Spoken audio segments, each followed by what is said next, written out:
அன்பர்களே, ஆண்டவராகிய இயேசு கிறிஸ்துவின் நாமத்தில் உங்களுக்கு மனம் நிறைந்த வாழ்த்துக்களை தெரிவித்துக் கொண்டு சத்திய வசனம் திருமறை பாட நிகழ்ச்சிக்கு உங்களை அன்போடு அழைக்கிறோம். சத்திய வசனம், இது தேவனின் வசனம். நாம் சோர்ந்து போகையில் கரம் கொடுக்கும் நம் தேவனின் வசனம்.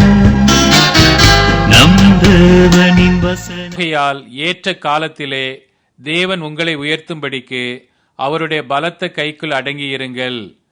ஆண்டவராகிய இயேசு கிறிஸ்துவின் இனிய நாமத்தில் சத்தியவசன நேயர்களுக்கும் இதை கேட்டுக்கொண்டிருக்கிற பார்த்து கொண்டிருக்கிற மற்ற நண்பர்களுக்கும் எங்களுடைய வாழ்த்துக்களை கூறுகிறோம். நாம் இந்த நிகழ்ச்சிகளிலே பங்கெடுக்கும் போது நாம் கற்றுக்கொள்கிற அநேக வேத சத்தியங்கள் நம்மை வாழ்க்கையிலே உயர்த்தும் என்பதிலே சந்தேகமில்லை. இந்த நாளிலும் கர்த்தர் உன்னை உயர்த்துவார் என்கிற தலைப்பிலே ஒரு சில காரியங்களை வேதத்திலிருந்து நாம் பார்க்கலாம். வேதம் சொல்லுகிறது, 1 பேதுரு 5வது அதிகாரம் 6வது வசனத்தில், ஏற்ற காலத்தில் தேவன் உங்களை உயர்த்தும்படிக்கு அவருடைய பலத்த கரத்திற்குள் அடங்கியிருங்கள். இது சொல்லப்படுகிற ஒரு நல்ல ஒரு செய்தி. அந்த வசனத்துக்கு முந்தின வசனத்தை நம்ம வாசித்து பார்த்தோம்னு சொன்னால், இளைஞரே அப்படின்னு சொல்லி ஆரம்பிக்கும். மூப்பர்களுக்கு கீழ்ப்படியுங்கள், மனத்தாழ்மையை அணிந்து கொள்ளுங்கள், கிருபையாக இருந்தால் கர்த்தர் தாழ்மை உள்ளவர்களுக்கு கிருபை கொடுக்கிறார், பெருமை உள்ளவர்களுக்கு எதிர்த்து நிற்கிறார். அதை சொல்லிட்டு, ஆகையால் ஏற்ற காலத்தில் அப்படின்னு ஆரம்பித்து அந்த வாக்கு தத்துவம் எப்படி சொல்லப்பட்டிருக்குன்னு சொன்னால், அவருடைய பலத்த கைக்குள் அடங்கி இருக்கும்போது கர்த்தர் உயர்த்துகிறார் என்று சொல்லி அங்கே சொல்லப்பட்டிருக்கிறதை பார்க்கிறோம். அநேகருடைய வாழ்க்கையிலே உயர்வை நாம் விரும்புகிறோம். தாழ்ந்த நிலையில் இருக்கக்கூடிய எவரை கேட்டாலும் நான் அடுத்த உயர்வுக்கு போக வேண்டும் என்று சொல்வதிலே உற்சாகப்படுவார். யாருமே தாழ்ந்த நிலையில் இருக்க விரும்புவதில்லை. உயரப்போக வேண்டும், இன்னும் உயரப்போக வேண்டும், இன்னும் உயர்த்தப்பட வேண்டும் என்கிற எண்ணம் எல்லாருக்கும், குறிப்பாக வாலிப பிள்ளைகளுக்கு அதிகமாக இருக்கிறத நம்ம பார்க்கலாம். அவங்க ஒரு இடத்துக்கு உயர்த்தப்படும் வரைக்கும் அவருடைய உள்ளத்திலே இன்னும் உயர பறக்க வேண்டும் என்கிற ஒரு எண்ணம் இருக்கத்தான் செய்கிறது. வேதம் நமக்கு சில தேவ மனிதர்களை நமக்கு எடுத்து காட்டுகிறது. இந்த தேவ மனிதர்கள் எல்லாருமே வாலிப வயதில் தேவனால் தெரிந்து கொள்ளப்பட்டவர்கள். அவர்களும் வாலிப வயதிலேயே தேவனை தெரிந்து கொள்கிறார்கள். தெரிந்து கொள்ளுதல் என்பது ஒரு உறவு. ஆண்டவர் நம்மை தெரிந்து கொள்கிறார். வேதம் அப்படித்தான் சொல்லுகிறது. சீசர்களிடத்தில் ஆண்டவர் பேசும்போது சொல்வார், யோவான் 15:16, நீங்கள் என்னை தெரிந்து கொள்ளவில்லை, நான் உங்களை தெரிந்து கொண்டேன்னு சொல்வார். தெரிந்து கொள்ளுதல் அவருடைய ஆதீனத்திலே இருக்கிறது. அவர் தெரிந்து கொள்கிறார். ஆனால் அவர் தெரிந்து கொள்கிற அதே நேரத்தில் அவரை தெய்வமாக வாலிப பிள்ளைகளும் தெரிந்து கொள்ள வேண்டும். யாருமே அவரை ஏற்றுக்கொள்ளாமல், அவருடைய பிள்ளைகளாக மாறாமல் தெரிந்து கொள்ளுதல் அப்படிங்கிற ஒரு ஃபோல்டுக்குள்ளே வர முடியாது, ஒரு அமைப்புக்குள்ளே வர முடியாது. தேவன் தான் தெரிந்து கொள்ளுகிறவர்களை நடத்துகிறார், அவர்களை உயர்த்துகிறார். அதே நேரத்தில் தெரிந்து கொள்ளப்பட்டவர்களுமே கடவுளை அறிகிறவர்களாக, கடவுள் என்ன சொல்லுகிறார், எப்படி நடத்துகிறார் என்று கேட்கிறவர்களாக அவர் இருக்கிறார்கள். நீங்கள் அதிகமாக ஜெபித்தால் அவர்களை உயர்வை பெற்றார்களா? வேதத்தில் நம்ம யோசித்து பார்ப்போமே. அல்லது அவர்களுடைய ஒழுக்க வாழ்வு அவர்களுக்கு பெரிய ஆசீர்வாதத்தை கொண்டு வந்ததா? இதெல்லாம் உண்மையிலே தேவைப்படுகிற ஒரு நல்ல குணநலன்கள் தான், நல்ல பண்புகள் தான், தவறில்லை.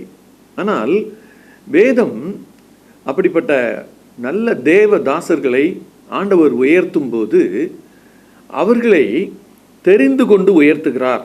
அதுதான் அவர் உயர்த்துகிற ஒரு பெரிய ரகசியம். அப்போ நீங்களும் நானும் யோவான் 1:12 வசனத்தின்படி அவரை ஏற்றுக்கொள்ளும் போது அவருடைய பிள்ளைகளாக மாறுகிறோம். அவருடைய பிள்ளைகளாக மாறும்போது நாம் தெரிந்து கொள்ளப்பட்டவர்களாகிறோம். அவரை தெரிந்து கொண்டாரு கடவுள். தாவீதை தெரிந்து கொண்டார், மோசேயை தெரிந்து கொண்டார், யோசேப்பை தெரிந்து கொண்டார். அப்படியெல்லாம் நம்ம வாசித்து பார்க்கும்போது நமக்கு ஒரு கேள்வி வரும், என்னை ஆண்டவர் தெரிந்தெடுத்திருக்கிறாரா? நான் புதிய ஏற்பாட்டு காலத்தில் வாழ்கிறேன். பழைய ஏற்பாட்டு காலத்தில் இதெல்லாம் ஆசீர்வாதத்தை பெற்ற வாலிபர்களை நான் பார்க்கிறேன். ஆனால் வாலிபனாகிய என்னை அவர் ஆசீர்வதிக்கிறாரா, என்னை அவர் தெரிந்து கொண்டிருக்கிறாரா, இந்த கேள்விகள் அநேக நேரங்களிலே நமக்கு வரும். அதேபோல் உயர்வுக்கு காரணங்களாக பலரும் பலரை சொல்வார்கள், பலரும் பல பண்புகளை சொல்வார்கள். அது எல்லாத்தையும் நம்ம கேட்போம். ஆனால் வேதம் ஒரு முடிவான கருத்தை சொல்லுது. முதல் குறிப்பாக நாம் அதை பார்க்கிறோம். உயர்வு கர்த்தரால் தரப்படுவது. ஒரு மனிதனை உயர்த்துவது ஆண்டவருடைய கடமை. யாராக இருந்தாலும் சரி, இந்த உலகத்தில் வாழ்கிற எவரையும் நம்ம எடுத்துக்கொள்ளலாம். அவங்க உயர்த்தப்படுவது கர்த்தரால் தான். அது அவங்களுக்கே தெரியாமல் இருக்கலாம் சில நேரங்களில். ஆனால் உயர்த்துவது கர்த்தர் தான். ஒரு மனிதனை உயர கொண்டு போவது கர்த்தர் தான். ஆனால் அநேக நேரங்களில் தெரிந்து கொண்டு உயர்த்துகிறார் அப்படிங்கிறத நாம் அநேக நேரங்களில் யோசிக்கிறதில்ல. நீங்கள் யோசித்து பார்த்தீங்கன்னா, யோசேப்பினுடைய வாழ்க்கையும் சரி, மோசேயினுடைய வாழ்க்கையும் சரி, தாவீதினுடைய வாழ்க்கையிலையும் நம்ம யோசித்து பார்த்தா, அவர் கொண்டு சென்ற இடமும் அவர்கள் இருந்த இடமும் வெவ்வேறாக இருந்தது.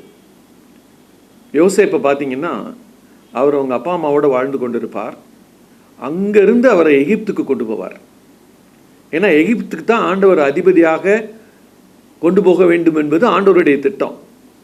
இது அவருக்கு அந்த பிளேஸ் இங்கிருந்து அங்கே கொண்டு போகிற வரைக்கும் அவருக்கு ஏற்பட்ட போராட்டங்கள், அவருக்கு ஏற்பட்ட அநேக மனவேதனைகள், இது எல்லாத்தையும் நம்ம வேத புத்தகத்தில் வாசிக்கிறோம். அதே போல் தாவீதினுடைய வாழ்க்கையிலே வாலிப வயதிலேயே அவனை அபிஷேகிப்பார். சாமுவேல் தீர்க்கதரிசியை அனுப்பி தெரிந்து கொள்வார், அவனை அபிஷேகிப்பார். ஆனால் அது முடிஞ்ச பிறகு அந்த தாவீது ஒருவேளை மனசில் ஆர்வத்தோடு வெளியில் வந்திருக்கலாம், கடவுள் என்னை இப்போ ராஜாவாக அபிஷேகித்து விட்டார். ஆனால் திரும்பி பார்த்தால் அந்த அரசவையில் சவுல் உட்கார்ந்து கொண்டிருக்கிறார். சவுல் இவரை அழைத்து ஆயுததாரியாக எனக்கு வேலை செய்ப்பான்னு அப்பாயின்ட் பண்ணுறாரு. மனசில் என்ன யோசிச்சிருப்பார்? ஆண்டவர் என்னை அழைத்த இடம் ஒரு அரசனாக சிங்காசனத்துக்கு. ஆனால் அங்கே ஒரு மன்னன் உட்கார்ந்து என்னை எங்கே அழைக்கிறார்? என்னுடைய ஆயுததாரியா இரு, எனக்கு மனதுக்கு வேதனையாக இருக்கிறப்ப நீ பாட்டு பாடு, இப்படிப்பட்ட காரியங்களை செய்ய சொல்லி அவர் அமர்த்தி கொள்கிறார். அவர் என்ன செய்கிறார் தெரியுமா? அந்த ராஜா சொன்ன எல்லா காரியத்தையும் கீழ்ப்படிஞ்சு செய்கிறார். அவருடைய மனதில் கேள்வி இருக்குது. கர்த்தர் சொல்லியிருக்கிறாரே, அவர் சொன்ன இடம் வேற, அவர் என்னை இப்போ அனுமதிச்சிருக்கிற இடம் வேற. நான் அவசரப்பட்டு ஏதாவது போய் அவர்கிட்ட சொன்னால் என்ன ஆகும்? நீங்கள் யோசித்து பாருங்க. ஆண்டவர் அவர் சொல்ல விடவில்லை, காத்திருக்க வைக்கிறார். அதே போல் மோசையை நீங்கள் எடுத்து பார்ப்பீங்கன்னா, ஒரு சாதாரண எபிரேய குடும்பத்தில் பிறந்தவர். அவர் பிறந்த நாட்களில் அரண்மனையில் இருக்கிற எகிப்து தேச மக்கள் தான் ஆண்டு கொண்டிருந்தார்கள். ஆனால் ஆண்டவர் என்ன செய்கிறார்? ஒரு எபிரேயர் குடும்பத்தில் பிறந்த ஒரு சின்ன மோசையை அரண்மனைக்குள்ளாக உள்ளே எடுத்து செல்கிறார். இது எல்லாத்தையும் ஏன் நம்ம வேதத்தில் சுருக்கமாக நாம் பார்த்து கொண்டிருக்கிறோம் என்று சொன்னால், நமக்கு ஒரு காரியம் தெளிவாக விளங்கணும். என்ன காரியம்?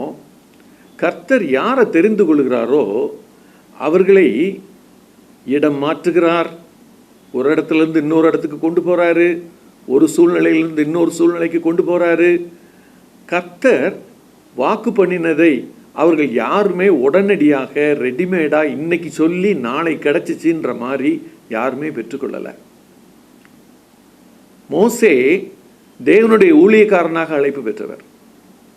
ஆனால் அவர் ஊழியனாக அவர் மாறுவதற்கு கிட்டத்தட்ட வயது 40, முதல் 40 வருடம் அவர் எகிப்து தேசத்தில், அடுத்த 40 வருடம் அவர் வனாந்தரத்தில், அடுத்த 40 ஆண்டுகள் ஜனங்களை நடத்தக்கூடிய ஊழியத்தில். இப்படி அவருடைய காலங்களை ஆண்டவர் அப்படி திட்டம் பண்ணி இருக்கிறார். நீங்கள் யோசித்து பார்த்தீங்கன்னா, மோசையோட இடத்துலேருந்து நீங்கள் யோசித்து பார்த்தீங்கன்னா, அரண்மனைக்குள்ளே இருந்து வளரும்போது அவருக்கு எபிரேய மக்கள் மேல் ஒரு தாகத்தை கொடுக்குறார். அதனால் அவர் அங்கிருந்து ஓட வேண்டியதாகுது. 3 பேருடைய வாழ்க்கையிலையும் பார்த்தா ஒரு காரியம் நமக்கு நல்லா விளங்குது. கர்த்தர் ஒன்றை செய்வேன் என்று சொல்லி அதை செய்ய ஆரம்பிக்கிறார். ஆனால் முழுமை பெறாமல் மெதுவாக அவருடைய காலத்தின்படியும் அவருடைய திட்டத்தின்படியும் 3 பேரையும் நடத்துகிறதை நாம் பார்க்கிறோம். இன்னைக்கு நீங்களும் நானும் ஆண்டவர் சில காரியங்களை நமக்கு உடனடியாக செய்துவிட்டால் நல்லது என்று யோசிக்கிறோம். இன்று கேட்டு நாளை கிடைத்து விட்டால் நன்றாக இருக்கும் என்று யோசிக்கிறோம். காத்திருப்பது என்பதும் கர்த்தர் என்ன செய்கிறார் என்பதை உற்று நோக்கும் அந்த காலத்தை நாம் பெரும்பாலும் விரும்புவதில்லை. ஆனால் இந்த தேவ மனிதர்கள் வாலிப பிராயத்தில் செய்த காரியம் என்ன தெரியுமா? ஒன்று முழுசாக என்ன நம்பினாங்க? கர்த்தர் தான் என்னை அழைத்து உயர்த்துகிறார் அப்படின்னு சொல்லி நம்பினாங்க.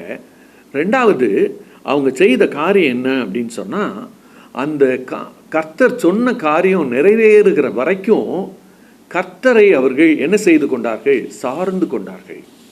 ரெண்டாவது குறிப்பாக நம்ம பார்க்குறோம், சார்ந்து கொள்ளும் வாழ்க்கை. இந்த சார்ந்து கொள்ளுதல் எப்படி நமக்கு உருவாகுது அப்படின்னு சொன்னால், ஒரு முக்கியமான வார்த்தையை நாம் கற்றுக்கொள்ள வேண்டும். கர்த்தருடைய ஆளுகை. God is ruling us. நம்மை அவர் ஆட்சி செய்கிற உண்மையிலே அரசர் அவர். இன்னொரு வார்த்தையை நம்ம கற்றுக்கொள்ள வேண்டும், பேராளுகை, ஓவர் ரூல்.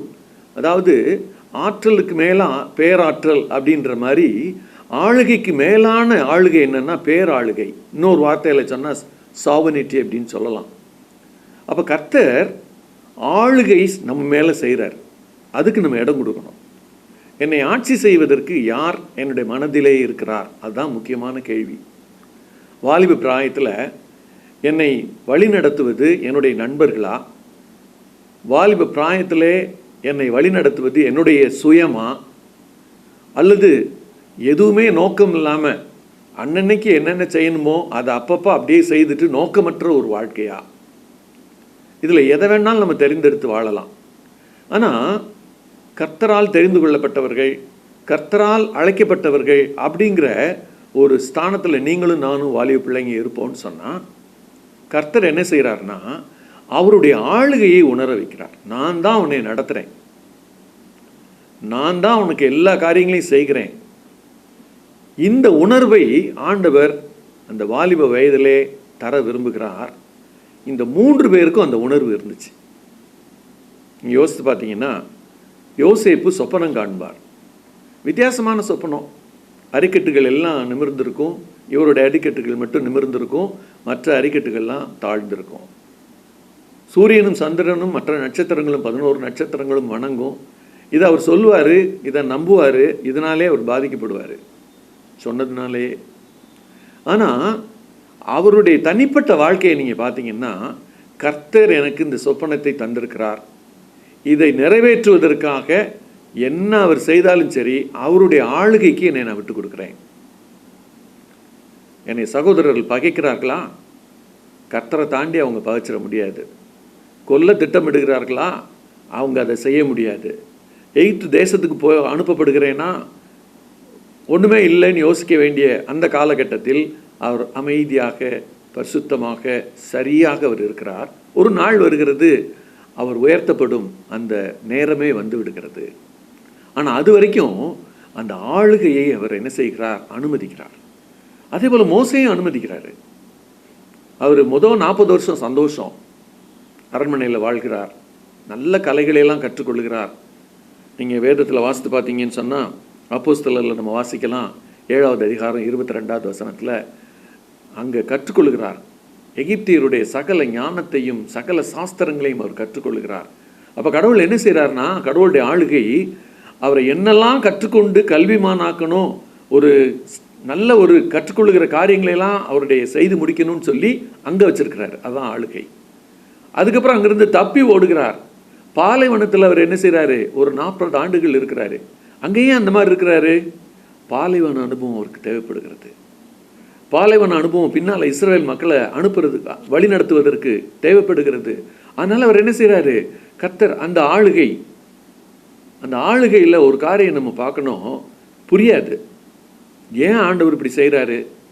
இங்கே என்னை வச்சிருக்க வேண்டியது தானே, எதுக்கு எனக்கு இந்த எதுக்கு என்னை இங்கேருந்து அங்கே தூக்கி போடுறாரு, அங்கேருந்து இங்கே தூக்கி போடுறாரு?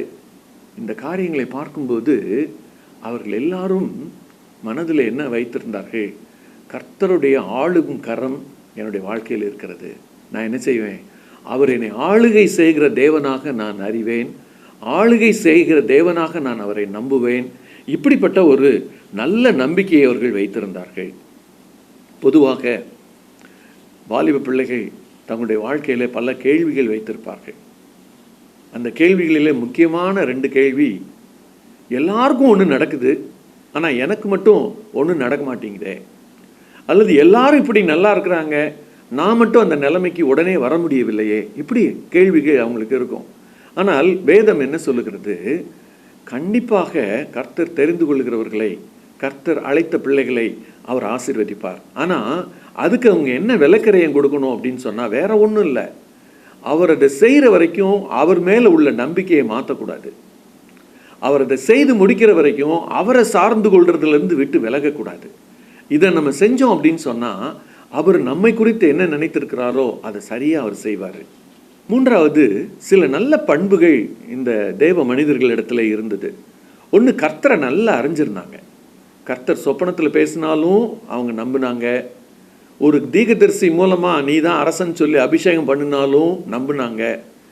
மோசேயை போல இங்கேயும் எங்கேயும் ஓடி அல்லது அவனுடைய வாழ்க்கை இங்கேயும் எங்கேயும் சிதறி அடித்தது மாதிரி நடந்தாலும் அந்த நேரத்தில் அவங்க கர்த்தரை அறிந்து கொண்டார்கள். மோசே முள்செடி எரியும் போது அவர் அறிந்து கொள்கிறார். தேவன் எப்படிப்பட்டவர் என்று அவருக்கு வெளிப்படுத்தும் போது அவர் அறிந்து கொள்கிறார். அதே போல் தாவீது அறிந்து கொள்கிறார். சவுல் எவ்வளோதான் விரட்டினாலும், எவ்வளோதான் தீமை செய்ய கிட்ட வந்தாலும் தாவீது மேலே கை போடவே முடியாது. நீங்கள் யோசித்து பாருங்க, அரசனுடைய அந்த பவர் எப்படிப்பட்ட பவர், சவுல் அரசனுடைய பவர். இந்த வாலிப தாவீது அவர் விரட்ட விரட்ட தப்பிச்சு ஓடிக்கிட்டே இருக்காரு, பைபிளில் நம்ம வாசிக்கிறோம். ஆனால் அவர் ஓட ஓட அவர் விரட்டிக்கிட்டே இருக்காரு. ஆனால் அவர் கை இவர் மேலே படவே இல்லை. ஒருபோதும் அவர் நினச்சபடி தாவீதை அவர் கொலை செய்யவே முடியலை. கர்த்தர் அவரை ராஜாவாக அபிஷேகம் பண்ணது மாறவே இல்லை. அப்போ பாருங்கள், எதிர்ப்புகள், தடைகள் இதெல்லாம் வரும்போது கர்த்தருடைய ஆற்றல், அவருடைய பலத்த கை அப்படின்னு சொன்னால் என்னென்னா, அவருடைய வல்லமை நிறைந்த கைகள் என்ன செய்யுதுன்னு சொன்னால், என்னெல்லாம் நம்முடைய வாழ்க்கையில் எதிராக வருதோ அவருடைய சித்தத்தின்படி நம்ம போகும்போது, அவர் ஆசீர்வதித்த ஆசீர்வாதத்தை பெற்றுக்கொள்வதற்கு நாம் போகும்போது எவ்வளோ தடைகள் வந்தாலும் அவர் என்ன செய்கிறாருன்னு சொன்னால் அதை அப்படியே என்ன செய்கிறாரு, அவர் எதிர்கொள்வதற்கு நமக்கு கிருபை தருகிறார். அவரே இந்த சூழ்நிலைகளை மாற்றுகிறார். நீங்கள் யோசித்து பார்த்தீங்கன்னா, யோசேப்பு சாதாரண ஒரு குடும்பத்தில் பிறந்தவர், அவரை எகிப்தின் அதிகாரியாக கொண்டு போகிறாரு. தாவீதும் அதே போல் ஒரு எளிய குடும்பத்தில் பிறந்தவர். அவரை தான் விரும்புகிற ஒரு மனதுக்கு ஏற்றவன் என்று சொல்லி அவன் அரசனாக கொண்டு போய் உட்கார வைக்கிறாரு. மோசே என்ன செய்கிறாரு, இங்கே எங்கேயும் மாற்றி மாற்றி கொண்டு போகிறாரு. எகிப்து, அப்புறம் பாலைவனம், அப்புறம் எகிப்து, திரும்ப பாலைவனம். ஆனால் அப்பையும் அப்படியே நடந்து போகிறாரு. மோசையை பற்றி நீங்கள் யோசித்தீங்கன்னா, எல்லா விதமான நடத்துதல்லையும் ஆண்டவருடைய ஆளுகை எனக்கு இருக்குது, ஆண்டவரை நான் அறிஞ்சிருக்கிறேன், அவர் என்னை நடத்துகிறாரு, அவர் சொன்னதெல்லாம் நான் செய்வேன் அப்படின்னு சொல்லி மக்களுக்கு என்னெல்லாம் கட்டளை ஆண்டவர் கொடுக்குறாரோ அதெல்லாம் கேட்டு சொல்லி கொடுக்குற ஒரு ஊழியராக அவர் மாறுகிறார். அவரும் எளிமையான ஒரு இடத்துலேருந்து ஊழியராக உயர்த்தப்படுகிறார். அப்போ பாருங்கள், எல்லாருமே ஒரு எளிமையான இடத்துலேருந்து தான் உயர்த்தப்படுறாங்க. எல்லாருமே கர்த்தரை அறிந்து தான் உயர்த்தப்படுறாங்க. எல்லாருமே கர்த்தரை நம்பினால தான் உயர்த்தப்படுறாங்க. இன்றைக்கி நீங்களும் நானும் கர்த்தரை அறிந்திருக்கிறோமா? கர்த்தர் நம்மை அறிந்திருக்கிறாரா? அந்த உறவு நம்மகிட்ட இருக்கா? என் தேவன் அவர், என் மேய்ப்பர் அவர், என் இயேசு அவர், என் உள்ளத்தை ஆள்கை செய்கிறவர் அவர் தான், என் வாழ்க்கையில் அவருக்கு நான் இடம் கொடுத்துருக்கேன்னு சொல்ல முடியுமா? நாம் யோசித்து பார்ப்போம், கண்களை மூடி செவிப்போம். எங்களை அதிகமாக நேசிக்கிற எங்கள் அன்பின் பரமதகப்பனே, ஆண்டவரே, உயர்வு உடனே வர வேண்டும் என்று சொல்லி நாங்கள் விரும்புகிறோம். ஆனால் வேதவசனம் சொல்லுகிறது, உயர்வு அவருடைய பலத்த கைக்குள் அடங்கி இருக்கும்போது தான் வரும் என்று சொல்லுகிறது. அதே போல எங்களுடைய வாழ்க்கையிலே நாங்கள் தாழ்மையோடும் உண்மையோடும் உம்மை பின்பற்ற வேண்டும் என்று சொல்லி வேதம் சொல்லுகிறது. தெய்வ மனிதர்களுடைய வாழ்க்கையை சுருக்கமாக நாங்கள் யோசித்து பார்த்தோம் சுவாமி. எல்லா தெய்வ மனிதர்களுடைய வாழ்க்கையிலையும் அவங்க உமக்கு ஒரு முதலிடம் கொடுத்தாங்க, உம்மை அறிந்திருந்தார்கள், நீர் அவர்களை தெரிந்து அழைத்தீர். அதே போல அவருடைய வாழ்க்கை முழுவதும் உம்முடைய ஆளுகை அவர்கள் விரும்பினார்கள், உம்முடைய ஆளுகைக்கு தங்களை விட்டு கொடுத்தார்கள் ஆண்டவரே. அதே போல வாழ்க்கை முழுவதும் உம்மை சார்ந்து கொள்ளும் நல்ல பண்பை அவர்கள் பெற்றிருந்தார்கள். இவைகளை நாங்கள் பெற்றுக்கொண்டிருக்கிறோமா என்று யோசித்து பார்க்கிறோம் ஆண்டவரே. எங்களுக்கு ஆசீர்வாதம் வேண்டும், உயர்வு வேண்டும் என்று சொன்னால் கர்த்தர் எங்களுக்கு வேண்டும். கர்த்தர் எங்களுடைய உள்ளத்திலே தங்கி இருக்க வேண்டும். கர்த்தர் எங்களை ஆசீர்வதிக்க வேண்டும். கர்த்தருடைய கரத்தில் வாலிப பிள்ளைகள் அடங்கி இருக்க வேண்டும். நிச்சயமாக அவர் உயர்த்துவார். இந்த நாளிலும் இந்த செய்தியை கேட்டுக்கொண்டிருக்கும் போது நான் உயர்வை பெற வேண்டும், கர்த்தர் தரும் உயர்வை பெற வேண்டும், அவருக்கு நான் கீழ்ப்படிந்து அவரை சொந்த இரட்சகராக ஏற்றுக்கொண்டு அவருடைய பிள்ளையாக நான் வாழ்வேன் என்று சொல்லி தீர்மானம் எடுக்கும் ஒவ்வொருவரையும் நீர் ஆசீர்வதித்து உயர்த்தும்படி ஜெபிக்கிறோம். துதி கனமகிமா உமக்கு ஏறெடுக்கிறோம். இரட்சகர் இயேசு கிறிஸ்துவின் இனிய நாமத்தில் ஜெபத்தை ஏறெடுக்கிறோம் எங்கள் ஜீவனுள்ள நல்ல பரம தகப்பனே, ஆமேன். இந்த புத்தகம் பற்றிய விபரங்களுக்கு சத்திய வசனம் அலுவலகத்தை தொடர்பு கொள்ளவும்.